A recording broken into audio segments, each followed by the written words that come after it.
So I actually talked to Little Dog over there at the Welcome Center probably about an hour ago, and what happened was the company, Royal Porta Potties, came in and they took out a bunch of them. Probably they figured they were done, but the camps, both camps currently have porta johns there, and so they don't have a huge number of them where they had a whole bunch before, but they didn't really need a whole bunch of them. Okay, the camp is way down in terms of numbers, and then they have also porta potties across the river where some of the civilian RVs are parked, and then where the Oath Keepers trailer and where they're giving out sandwiches and such. So they actually right now they do have an acceptable number for the levels of people there. Great. How about the next issue? How about the people on this so-called Overwatch position that they're skylining themselves? Boy. Can you describe some of the things that you've seen there? Yeah, I hate to, it's a conundrum. Let me put it to you this way. We went down there, the Arizona First Pathfinders. We work a lot in this. We do a lot of work out in the desert. I mean, we kind of, Arizona One knows what we're talking about. We go out there and work with him and such. And we tried to give some advice to the powers that be over there. The guy who currently that's running this is a guy named Jerry out of New Hampshire, who currently, by the way, is running for sheriff of his county. And anyway, we were completely rebuffed on every time that we turned around to try to give them any kind of guidance, and they had people that were just standing at the top of bluffs looking down at the camp, and there was no perimeter being pushed outward at all. I mean, it's been really relatively badly put together, and like I said, we did what we could. We even went so far as to try to show them the issues. There was a dirt road that kind of encircled the whole camp, and we took it around and drove right into the middle of the camp, and they're like, "Where'd you come from?" Well, we came past the road that you guys should have been monitoring. Right into here, right by the headquarters. Not paying attention. We actually, in broad daylight, another guy and I walked up the hill, and broad daylight walked up the hill and went boo. Two guys sitting didn't have any idea we were there. It was really bad. They got mad, and so there was a lot of issues being handled here. And in all honesty, I can tell you guys that I will blame this on the organization, the Oath Keepers, because they took this thing and decided, instead of it being a militia enterprise, they turned this thing into, well, not they, I should say, but the guy who runs that, Stuart Rhodes, took this thing and turned it into an Oath Keepers deal, to the point where he was calling the camp there the Oath Keepers camp. Now, frankly, they didn't even comprise 50% of the people that were there. But honestly, I can only tell you it was a self-aggrandizement, and it's really sad. However, I've heard some stories from Arizona One that there was problems with food. There's no problems with food. They have food. They're doing 3 hots a day, and it's not a problem. Okay. Ooh, contrary to the potato chips and ketchup story. Oh, for crying out loud, it's ridiculous. Look, there's food there. Now, they need more. Don't get me wrong. No army operates on an empty stomach, but I mean, nobody's there starving. Okay, and it's really important to realize that here's what they really need. They have desperate needs for general purpose medium tents. They need things like generators. They need things like night vision. You know what I'm saying? They were promised to get a whole bunch of night vision from the Oath Keepers, and it never arrived. That's what they need. And most of all, in all honesty, they need people on the ground. They need boots. Now, they don't have to do anything. This is the point, folks. And I got to tell you, I was in the wash. I saw what we're dealing with the BLM there. And if there's any doubt on any person that these people are killers, let me tell you, they're killers. They beat it down on those unarmed women and children in that wash. You can't see it on the videos that are out there, but I was right by the gate. I saw it. These sons of guns, they would have killed them. They brought their guns to bear. They brought their guns to bear. They They were just itching, waiting for the go. They'd have done it in a heartbeat. And they were telling us even before that line of the cowboys and everything started to move, and where I was right behind the one Bundy son that has the black cat right in the front. I was right behind his horse. So I could hear what was being said. They were saying, if you do not disperse, we are going to open fire. And they meant with live ammunition. They did not mean these people are thugs. And one other thing I want to point out, when the media was spinning the cowboys, the local cowboys, lying crap, they were not cowboys, they were operators. Every single one of them. That's why what you're seeing out there is not rounded up cattle being found. You're seeing cattle that were shot. They just found another one that was shot by, it looks like it was done by a helicopter yesterday. I mean, they killed the cattle. They weren't rounding them up. It was all a lie. Their intent was to either put this guy out of business or destroy him and kill his family. And I'm going to be honest with you guys, I believe very strongly that they intend to kill this guy's family and him. Unless we make sure that we do things right. That is correct. That is very correct. Now, here's the point. Let me give you a background that doesn't seem to have gotten out there. The gentleman that is running, he runs Operation Mutual Aid, and he was the first militia guy on scene. Ex-Army Ranger recon. He's solid as a rock dude. He's awesome. Name is Ryan. He was the first guy on site, so he's turned into be the liaison between the Bundy family and everyone else, and he's the right guy for it. Does a good job, straight as an arrow. No vested interest in anything. That's kind of, you'll see as this thing has developed, you'll find that there's a lot of folks who didn't fall into that category. Anyway, when he got there, I guess there were armed federal agents running up and down the roads, driving in and out of their driveway. Okay. Now, one thing you got to realize: the like many ranch families, all the family lives like really nearby. You know, either on the property or just like right next to it, kind of deal. So he's got a large family. He's got like 15 or 20 grandchildren running around there, little ones. Bigger ones, you know what I'm saying, sons, and they're running around with these BLM thugs with their rifles being seen by the kids. I mean, I'm telling you, this is unbelievable in America that we would have federal agents do this and do this in a way that they were trying to scare little children. I mean, you know, this isn't East Germany where we got the Stasi here. This is ridiculous. Anyway, so when what was kind of interesting, because once the other observer, an outside observer, showed up on the scene, all of a sudden it just started to go, and they started to disappear because they, you know, like cockroaches, they can't operate in the light. You understand what I'm saying? Oh, yeah. And this is why we have to have people on the ground there. It doesn't matter whether a person is able to go out and ground pound or not. If you can get there, we need a garrison. What we need is a heavy garrison in place. Just people. See, they're not going to go attack 1,000 people. I don't care if they got rifles or not. They're not going to do it. They're not going to go through that. What they'll do is when everything dies down and people leave, 6 months later, there's probably going to be a car accident, you know, kind of a thing. Do you see what I'm saying? So the way we beat these guys is we keep the spotlight on the Bundy family. That's really what it comes down to. We did that for years with the Grays. This isn't exact what you're describing. What happened? We even had when the Gray Siege was going on, the government did drive-by shootings.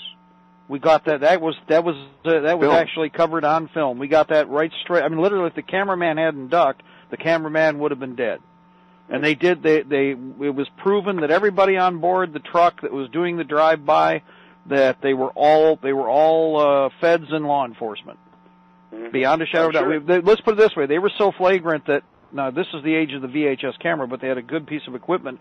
The camera shots into the vehicle were so clean they could have been used for professional mug shots. That's how arrogant they were. Back in, you know, that's the Gray Siege in Texas. This is the, you know, on the Bundy Siege I see is no different. It's mapping out by what you're describing the exact same way that we had the same problems there and how we had to deal with them. Yeah. Now, the difficulty The difficulty we've had here is that we've had an individual who found a way to get himself in through the support of the Oath Keepers, but managed to get himself in a position where he's running that militia camp over there, and he just won't listen to anything anybody has to say. And I'm hoping that he gets removed, because he's cost us 2 weeks in developing anything. There is not one emplacement that has been built since this thing has started. Now, let's be real. Emplacements are really important. And this is the same person that had these people going up the hill at 2 o'clock in the afternoon with full body armor and the whole regalia, correct? Oh, my God. Well, okay, I mean, look, they don't know any better, but they wouldn't listen when we told them. We're like, look, this is the desert. You don't know the desert. You know New Hampshire. You know trees and flowers and blah, blah, blah. Flowers out here will sting you. You know? They'll bite. But that's right, but they won't listen. They just won't listen. So they've already had some heat casualties, nothing major, but, people falling out because of, dehydration and the heat exhaustion. And, they don't need all that stuff, but they're still doing it. And it's kind of like boys with their toys instead of getting into the real thing. Now, when I say all these things, I do not want to demean the individuals who have shown up and put their lives on the line for the Bundys, because, the soldiers that are there well-meaning. They want to do things, but they don't know how to, they don't know how to operate in this environment, and the leadership that they have is horrible. It's just really the bottom line. Ryan's been doing his best to try to work with it, but they won't listen. And so we had a guy who's, and I'll give you the best way I can do this, is we had a guy that showed up on Sunday. He had driven in from, he was either North or South Carolina, I can't remember, but he was like a 20-year veteran, Special Forces veteran. And so he goes up there, and one of the guys that was in our group went up there and talked to him, and he said, what do you think about all the way they got this thing set up? He goes, this thing is just flat out a Charlie Foxtrot, and it's a kill zone waiting to happen. I mean, there's a guy that actually, no matter how you look at it, he's somebody who actually knows, okay? Because they still haven't pushed out anything. We covered that earlier in the day, let me interrupt, about different colors of camouflage. We covered that earlier. You need as many what appear to be deployments as far out as possible, even if there's no one there. Well, look, in the desert, one of the advantages in the desert, you can wear, a pair of, like green, not a bright green, but, like your olive green and even a tan shirt, and if you do a little things, you can disappear. It's not that hard. I mean, but if you're operating out, right, and if you're operating out of an emplacement, particularly shade, if you're operating out of a built-in emplacement, you don't have that problem. I mean, one thing they were doing that I thought was great, they were taking Mylar and they were creating little shields with Mylar, but you could do that with an emplacement and then let them play, guesswork again, the shell game. The shuttle game, that thing. The shell game with the emplacements, but we can't get them to do it. So, I mean, even Bundy he's even got excavators there. This could easily be done. It doesn't have to be dug in. That begs another question.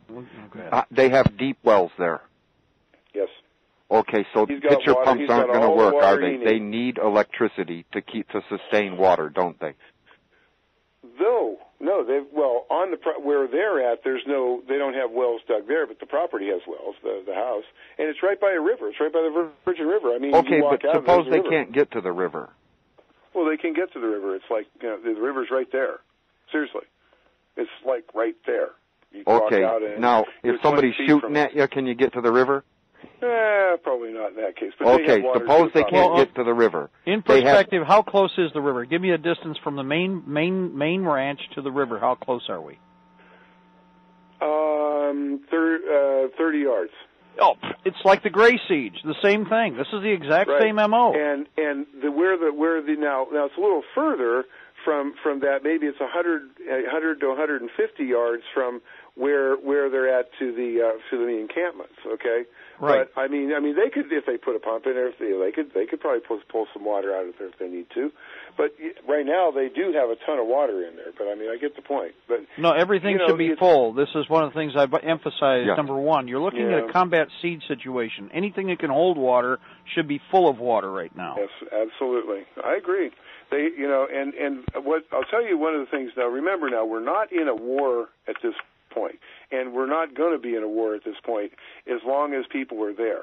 what the one thing that can cause this whole thing to go to hell in a handbasket is when there's no people there. That's when they're going to move because, that's who they are. We just need to get people there. It doesn't matter whether people, are combat ready and can get out there and run around, whether they have a weapon or not. Just being there is enough. I'll tell you, I got to say this about the whole thing too as well. The people in Las Vegas, the people in the surrounding communities, they have been awesome. Let me tell you a story about the Bundys because this is important for everybody to know. You got to know who you're defending. Okay, why are you doing this? Bundy. Sunday I was up over at the trailer where the Oath Keepers where they were giving out sandwiches and stuff like that. Just sitting down having a chat. Two guys from town came in, and I said, "So, listen, I'm going to have to take off here real soon. You guys, I understand you guys are locals and everything. Is there anything you can do to help? I mean, can we get the people from Bunkerville to come out there and help these people that are staying there because a lot of people are getting ready to leave?" And they said, well, the one guy said, well, let me tell you about Mr. Bundy. First off, we're going to be there for him. The whole town's going to be there for him. But when I was a young kid raising heck, he was the guy that when the cops caught me racing, he got me off. He got me my first job. The other guy goes, yeah, I dated one of the daughters, and I know these people. And do you understand what I'm saying? This is the kind of people we're dealing with here. The Bundys are not. There's no malice. There's no. When we had our militia council meeting on Monday morning, I ended up staying a day later than I was going to because I wanted to go to this meeting. Mr. Bundy opened it up with a prayer. And not only was he praying for all the people that were there and the safety of the family and all this and God's guidance, but he also prayed for the safety and basically the illumination to these people who were oppressing them. Right. You understand what I'm saying? He prayed for the BLM agents that God would open their eyes and that they would actually see the evil that they were about to do. And you don't see that all that often. And I just got to say, we need to get people there. I mean, I know it's hard. I know it costs money. Look, they've got plenty of money, plenty of food there, plenty of water. They've got all the things that anybody could need. Go camping for a week or two. Especially vets, you probably have people who listen to your show here that are veterans, that are retired. Okay, here's one thing I'm going to say, though, right now, before even though you go any farther. Right now, for the moment, they have enough, but we have to look at this as an opportunity. Anybody going takes pounds of food. They don't take a canned good with them. One 25-pound bag of rice, one 25-pound bag of beans, 2 cases, 6 cans each of number 10 cans of some kind of food, cheapest for the mostest. That's your price to get into that camp for anybody going there, because we've got to depot the site. And you know what? The Bundys will eat it. If all else fails, we leave it behind for the Bundys. This is a policy we've had here with all of our sieges and standoffs for decades. Yes. Good. And in fact, we even do this with meetings. When you come to a meeting here, if we have a meeting, you have to bring 2 number 10 cans of food to the site for the host. And the reason for that is if you have 200 or 300 people show up, that's how many pallets of food that are on site if we ever have to fight there. Exactly. That's how we need to be thinking with this. I like that Go a ahead. lot. Okay. Now, with that in mind, another thing needs to be addressed here. It's like a computer thing, garbage in, garbage out, but only it's a human thing. Yep. Because when you empty the can, what do you do with it? I'm told that it's becoming a problem kind of garbage-wise. No. Okay. There's places to get garbage taken and put away, and you can reuse the stuff. My God, how can you not reuse the number 10 can anyway? Water cans, a can become so many different tools. It's ridiculous, or so many different weapons.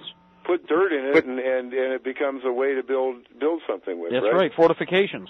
Just like ammo cans. Yeah. Yeah, we need just that. Clarify things. Now, initially, you had said that the people were putting the trash in the trash bags, but there's no truck to pick the trash bags up. Is that correct? I saw a trash truck come through on Monday. I don't know what they picked up or didn't pick up, but the reality is it isn't that far to get it to town. Bunkerville is only 5 miles, 6 miles away. You can just put it in the back of a pickup truck and drive it over there, and there's plenty of dumpsters there. It's not a problem. Trash is not a problem currently. It would be if there were 10,000 people there. Okay, but we don't have that problem. I wish we had that problem, believe me. One other thing, too, I want to touch on. You'd said that on the way through, you swung through Vegas and you'd made pre-arrangements to pick up a Army tent and you delivered it to the site. We did. Well, it wasn't an Army tent. It was I forgot what brand it was, but it was a. Mr. Black gave that to you. It was an 18 by 10. It was an 18 by 10 tent, and it was designed. They even the guy gave us a cot, and it's actually by Joe Black. We picked it up from him. He made the effort. I got to tell you, this is the kind of people that have been helping this. This guy, we were rolling through there at like 3 a.m. He met us in Boulder City at 3 a.m. so he could give us a tent and a cot so we could take it over and they would have a medical tent, a 2-room medical tent. And when you delivered it, what happened? Yeah, it was blown off. Just okay, throw it over there. He didn't care. Well, that's really nice. Boom, it's gone. Nothing past that. No organization doesn't care, just walking around preening. I got to be honest. That's the best way I can put it. Is this guy was walking around preening, and you know, I'm sad for that, and I don't want to slay the guy, but I don't know how else to try. We did everything that we could while we were there to try to get him to hear what we were saying, and that things needed to be done, and it wasn't getting done, and there was nothing there. So, you know, things have to change. I believe that he's going to be relieved very soon, and if I understand what Brian was telling me.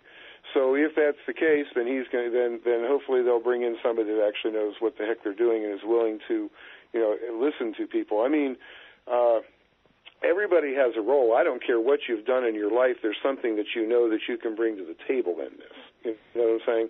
And, and instead of walking around and saying I know everything, that's just silly. It's beyond silly. It's dangerous for all the people who were there. So, you know, we do have one thing that's really good. There's a welcome center there. When you guys come in, if people are coming across to go there, there's a guy named Little Dog, and he doesn't bite hard. He's a very good guy. But the welcome center is really being put together well, and that's where the center of information about what's going on seems to really be happening for the most part. So, you know, I just want to encourage everybody to go there. You have never seen, well, maybe you have, but I never have. I have never seen an effort like this from the people of the town, the people coming in from Vegas. What do you need? How can I do it? We had a guy drive 36 hours from Montana straight to do two things: to come in and to bring a bunch of food and everything. And the other thing that he did was he was a ex-DIA some kind of a specialist, and he wanted to come in and say, what is it you guys are doing? How can I have helped you? What are you doing to make sure that you're getting your radio communications secure? And this guy had quit and told those guys, the DIA, to go, you know, pound salt long ago. So, no, he's on our side. And so, you know, again, we had to give him whatever answers we had, which wasn't good. You know. Yeah, and there was something about somebody giving out the code word for the day in the open and the clear. No, I don't know what that. See. Here's the problem. They may have been doing stuff like that, but this is how bad that it got with the Oath Keepers. They threw all of us out. We were asked to leave their camp. Either make a choice. You're either going to do what we tell you, or you're going to have to go over there with Little Dog and his people. So we obviously said, we're going to Little Dog. Have a nice day, assholes. Sorry for that on the radio. But we all got thrown out. Kind of like, well, I've been thrown out of bigger encampments. Yeah. So anyway, that I can't really go over the word of the day things. I mean, they were doing stuff like that, I suppose, but you know, how effective? I mean, I don't think it does any good to have all those kind of things, challenge words and that, when your guys are 10 feet from the frickin' camp. Yeah. In other words, what we talked about before, they need to extend.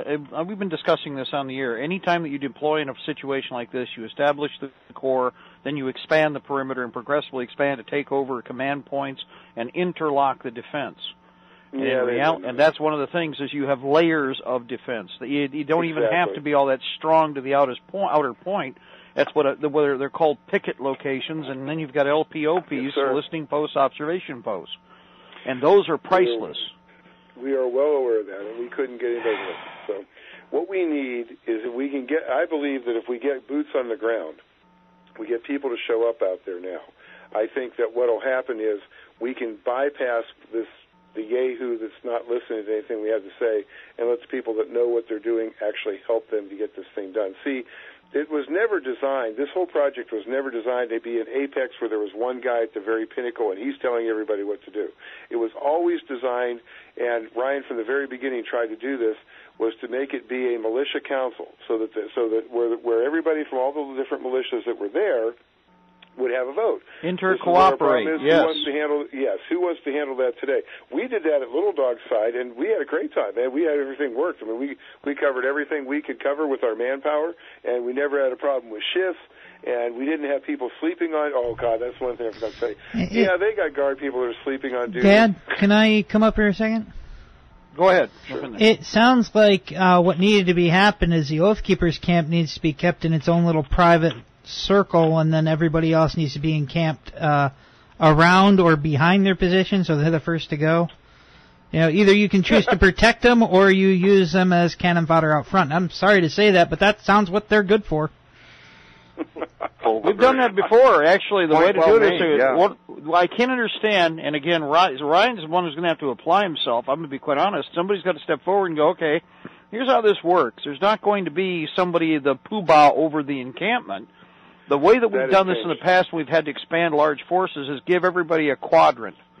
Now, understand that quadrant may be a weak location if you know that you have dunderheads involved, but your overwatching fires and control can restrict the damage in that area.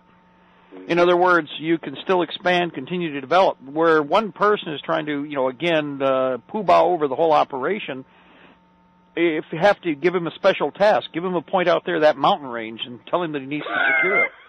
You know what I mean? Look, see that mountain range over there? We got a special spot for you. But that's our. You're in charge of line of sight communication. We need your leadership, and it needs to be over there. Point to the ridge. I understand. But that's where again this is. We've run into these problems before. Sure. Damn it. Excuse me. I don't get you what this is. This is what we can't afford right now. Mm-hmm. We really can't. Number one. Agreed. Now let me remind everybody of the Gray siege. At a given point, the Grays were chemically attacked from above. It was a low-flying military helicopter sprayed the area. We had 3 casualties. That was because, again, I asked 100 times, do you have NBC defense? Do you have NBC defense? Do you have NBC defense? 2 of the pickets were the security personnel moving around the perimeter, and they were doing a good job. They were caught out in the open. The attack took place in the wee hours of the morning. They hit them on the ground while they were trying to move back to the CP. The CP was hit. The CP, the only good thing there is, had overhead cover, so when the area was sprayed, the girl who was on the ground on radio and signals, she got partially hit. She never was as ill as the rest. Right, she was indirect. The only good thing is that because they hardened the location and actually listened to a lot of what we were talking about with regard to dispersion and bunkering, is that the rest of the population on site wasn't heavily affected. But the critical thing is to actually first get their act together so that we don't have, this wasted resource. That's what I see out there. I'm lining up equipment, but I'm not going to hand equipment over to some fool who's stupid enough that he's, if this is the kind of management, the moment you have something, you channel the resource. You don't sit there with your thumb up your arse and those really fine poobah, rank on your epaulets. And little or no competence. I mean, you'll look great with the ship as it's sinking, I suppose. But the other problem I have with that is typically a person like that also won't hold their ground anyway. And I'm just saying from over and over and over experiencing these problems to a degree. But in this case, this shouldn't be allowed to go this far, and everybody's going to have to step forward. The Oath Keeper people, like Ed said, the best way to do that, make them kind of like the demi-welcoming wagon for whoever rolls down the road first. If are they armed up? Are they prepped up? Yeah, are they willing to fight? And that was the problem. What they do is they look like a Taliban running down the road. They're scaring little children. I agree with you in the part about having if the oath keepers want to be out front, then they can be out front. But now, this is something, maybe I'm going out here, but there's no proof of it. But I was speaking with AZ Ranger the other day, and he said the word on the street up there in the camp was that somebody drove up from Vegas and dropped $500 off, and of course it got absorbed by the gear queers. So it's nice to put them up to the front to be the organic sandbags, but then you're going to have to understand they're going to be the front ones soaking up all the contributions. No, I understand. That's why we talked about this before. Your command and control point also has perimeter control points on the road, so that they're not the first person they're going to see. It's just the idea that it isolates them. Now, the other thing is, to be quite honest, are they actually pissing and moaning about people being in camouflage, yes or no? Who? The Bundys? The Bundys. No. Okay, why did I hear somebody pissing and moaning about if you go into town, you got to have some civilian clothes? It's like, well, that's cool. So I have to have a change of back costume change. Guys, when you go into town, we've had this happen with our group in multiple times. When you go into town, you're in. Now we chose. A lot of our guys chose to just wear not camo. We wore like civvies, but kind of civvies. But people who've been in camo, they go in and they get hugs from the townspeople. Well, good. See, that's how it should be. Dan, that's how it was with the Grays. What you're doing for Clive. Real quick, can I remind you guys that order came from the corporate oath keepers, and I will say corporate because and this fool who's running that camp is probably part of the corporate oath keepers. He's paying his dues to the corporation so he can say he's a member, when originally all the oath keepers were people who were coming up on YouTube and reaffirming their oath and saying they weren't going to follow the orders.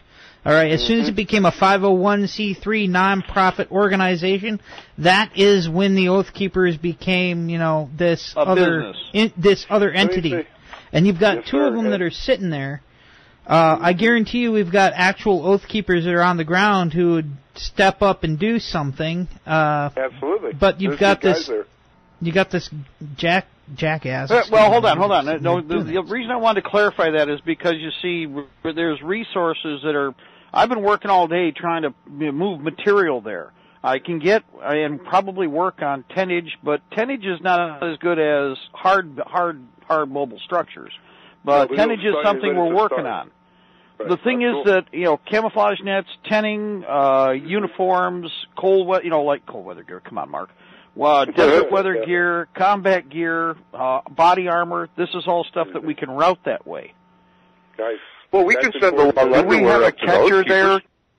That's the question now. That's what I need do we have it? Is there, see, it sounds like if Doof is just, stuff is being brought in. Stop that truck. And Doof is throwing it and pile off to the side. First of all, there needs to be a quarter bastard. To it eventually. No, that's not the point. I don't care about, no, here's the problem. You don't have time for that. Here's my problem with this. Storm's coming. Mm-hmm. It's not a kind of order. This is even a funny thing. For me, it's pissing me off across the board. And I'm not laughing about it for a reason, because dead is dead. Yes, sir. Dumbass getting me dead or dragging me down like a drowning idiot is going to get a lot of other people dead, too. Yep. Now, it's where everybody needs to turn around, and this is where diplomacy doesn't work anymore. See, I'm as pissed at I don't have a use for the other side, because I argued this from the get-go. I completely believe what you're saying. In fact, I believe about a quarter more stinking Israelis on the ground. Number one, that character up front was a murderer. The only reason he wanted Mr. Bundy and his son up front is so they could slam him to the ground in front of everybody and try to play big dog. And the smart thing is he said, he's not going with you. They're not going over there with you. So you could arrest him? Oh, we're not going to arrest him. Oh, you lying piece of trash. I could see that in his face. He was a federal operator. This guy was either special, must have been special. He's a foreign operator that's a mercenary whore. In fact, most of those BLM prostitutes need to die flat out anyway, and that's what's going to have to happen. But the only way that's going to happen is properly when this kicks off, is if everybody gets their shit together. Yeah. And here's the problem. People are not going to want to. Yeah, I'm sorry. Forgive me on that. We're almost at the top of the hour. But here's the thing, is what has to happen. You guys are closer than we are. So here's what's going to have to happen is somebody needs to have a real, man talk with Mr. Bundy, and a man talk, apparently Mr. Ryan has his act together, But if somebody doesn't listen, then everybody needs to step forward on this, like soon, like now, like yesterday. This is one thing I wanted to mention. One of the things that I believe reasons that Ryan was kind of soft pedaling right now was because if he had ticked off Stuart Rhodes, then Stuart Rhodes pulls out his oath keepers, and all of a sudden he loses 30% or 50% or whatever it was of the people that were there. You understand what I'm saying? Nothing so from nothing. In the midst of the, and I'm telling you, Stuart Rhodes would have done that in a heartveat. Well, okay, here's the other thing about this. Now, you were saying, okay, are they outfitted and equipped or not, as far as the Oath Keepers go? Oh, they've got everybody has different levels of quality stuff, but yeah, they've got stuff. No, I mean, just are they outfitted? Are they combat are they combat capable? They don't have to be 100%. Well, they've got the toys. I don't think they're combat ready. I don't think they could do a 100-yard march, most of them, and I don't think they probably can shoot because they've been at the ranges, but I don't think they could shoot, move, and communicate worth a fart. Well, for the time being, at least during the confusion, during the bratwurst flying and the barbecue grill falling over, at least there'll be some rounds going downrange. See, this is what I was talking about. You don't treat it like it's a tailgate party at a football game. Number one. Well, it's not that bad. I don't want to leave that impression because it's not that bad that it's a bratwurst party. But it is not secure in the way that it needs to be. They've had some firearms training done. They've done a little bit of, I think, map and compass to show people. But as far as shoot, move, and communicate, I was never aware that they did that because I would have gone to that and seen just how good or bad they were. The other thing is, and I'm going to slay Stuart Rhodes again on this because while his guys are in camp, he's in the motel in town. He's going in, and you can't do that. You don't do that. No, you can't. Of course not. That's horrible. Anybody who's been in the military knows that. Anybody who knows anything about management in command knows this. Right. You don't eat before your men. You make sure they eat first. I mean, are you kidding? I mean, there's all kinds of this crap going on, and this is the issue. See, well, I really think Stuart Rhodes is more cop than he is military. Maybe he was in the military. I don't care if he was in the military or not. He's acting more cop than he is acting military. So, look, they got good guys there. That's all I want to say. There's good guys there. They need good leadership. And if you guys were able to get there, provide the good leadership. That's what they need. They need someone to provide the good leadership. Ryan can't do everything. It can't be done. The council, still, even though the council is there, they still need somebody that can implement stuff. Do you know what I'm saying? This is the problem. You need people that can implement things. So they need somebody on the ground there that really can go in there and get some of these things done that you're talking about, or at least listen to the people that can. And really, therein is where the problem is. There's a disconnect in there, and I think the only way that's going to happen is when a bunch of people show up and say, "Look, I think you've been retired." You don't like that? I think you're going to be retired. And I think that's how that goes down. I think it's the only option that there is. Now, Mr. Bundy has said he will spend whatever he needs to do to create this thing into a forward operating base. He's got the land, he's got the money, he's got to buy the materials, he's ready to roll. So this is what's really disgusting about this, is that there is no excuse for this. Well, I hope we're learning a lot, you guys. Yeah, I kind of want to inject something in here. There was the discussion. I'll touch on it really quickly, maybe just a backstory about where are you talking about this potato chips and ketchup. I was listening to a rebroadcast of Joyce Riley's show this morning at about, 2 o'clock in the morning, and she was talking about this guy coming out here from Missouri, and he had gone out there, and he got there on Easter, and he came out and relayed the story to her, and she's all weepy and crying and saying, but it was Easter, and the only thing he had to have was potato chips and ketchup, so he got all organized. Bear in mind, we already pointed it out, there's 3 hot meals for everybody there. So I don't know what alternate universe he was living on.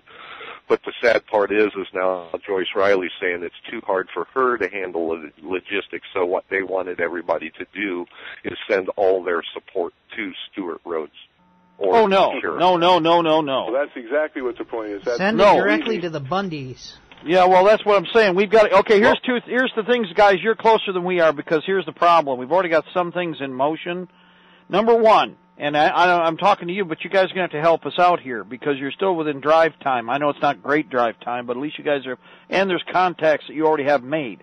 Number one, we don't just need the Bundy location. We need a second delivery location off-site immediately. We need a place that is separate from the Bundys where stuff can be delivered. And it has to be somebody who is reliable enough that they're working for Mr. Bundy, not for a second party. Well, and the reason I say this is that quick, they said it is. Hold on, guys. Now wait a minute. Let me explain this to our guys listening because we haven't been up on here before. Every time we've had a siege, they are going to lock this place down. Yes. All of these days wasted, and quit saying they've got enough food. Okay? They don't have enough food. Remember, halfway through the Waco siege and halfway through the Gray siege, although fortunately we had poor people we could sortie in with, we had to move truckloads of stuff in with protection to resupply them. With the Waco siege, we couldn't do that. We have had how many weeks of free time, and like I said, every time somebody came in there should have been staples going in.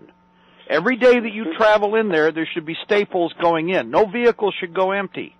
And the reason for that is once this gets locked down, what they have is all they have. This is a fighting situation. It is a fighting situation. The bad guys already deployed. They're now pissed. On American television, or at least in the independent media, our enemy was shown being forced to retreat under full combat arms. They cannot suffer that. And Harry Reid said that, didn't he? Exactly. But my point is here again, because of that, every hour counts. Yeah, I know. There's no debate. This is what I don't know how you guys debated this on the ground there because it should be common sense. It's not that this is funny or that this was in any way, shape, or form. This is not a free time. You know, the Gray Siege went on is on right now. It's been going on for more than a decade. Yes. Initially, I had to dump thousands of dollars worth of equipment, and I emphasize I buy from jobbers. We outfitted them with body armor, helmets, uniforms, chemical defense, NBC suits, everything. Do they? I shouldn't even ask because I don't even want anybody to know anymore. But I'll guarantee they don't. There, do they? Nope, they have no masks. Yeah. They couldn't even handle, tear gas. I had masks. When they were attacked, our guys had ours. Now here's the thing, it's not that the Grays were stupid. What happened is this, the Grays were one of those families that responded to every stinking event that took place in the 90s. But when the time came and they were under attack, they had expended all their resources. They had continued to use material up. They used their wealth up. And so we had to collect from all over the planet to bolster them back up. And they would not admit, because they didn't want anybody to know, they didn't have enough gas masks for everybody that was on site. So the first thing we did is we dumped 150 masks in there, children's and adults, right off the bat. The problem is that it's a shortage item now. Go ahead. I'm sorry. Repeat. I was just going to say, I don't think the Bundys have that. Well, the problem is that the piece of real estate is no different from the Gray Siege. In fact, what you've described, I suspected this. The moment I saw water, that writes off the whole thing. That's what they're after. They're right on a prime piece of real estate. And if the water's that close, it's identical to why they wanted the Gray Ranch for the same thing in Texas. So it's the same MO. Now, you've got all these people, and here's the kicker, is that, for the problem I have with the people that are oath keepers is they all say that they've been in the military. Well, there's not one of them that doesn't understand logistics or isn't supposed to, or else they weren't paying attention when they were in whatever classes they were in. Okay, number one. Number two, operational security, basic 101 stuff. Yep. Okay, physical control and operation of the area. Keep pushing that perimeter out. Yes, and not only that, but aggressive patrolling that's systematic. Well, it doesn't even have to be systematic. In fact, just reverse. Throw the dice as far as when the patrolling takes place, but do it in an intelligent manner. It's a show. The idea is it's a show. The bad guys have to try and figure it out, and the best thing about a set of dice, by using a randomizer like that, is there's no schedule or routine. Gentlemen, I have to leave. Yes. So look, I appreciate you guys having me on and an opportunity to really let you know what's happening here. I'd love to be able to be a part of what you're doing to try to relieve this. I'm working closely with Ryan. We've got a couple of things planned. Is somehow Arizona? Could you give them my number in some way so that we could actually talk offline? Consider it done. Thank you, because I want. There's some things you should know about what's coming, and I think this will be really good for you guys. Okay. Anyway, thank you all. Everybody have a wonderful night. God bless y'all, and let's make it happen, guys. Hoorah! We got to stay focused and get on this high gear, people. Thank you. Yes, sir. Thank you. All right, bye-bye.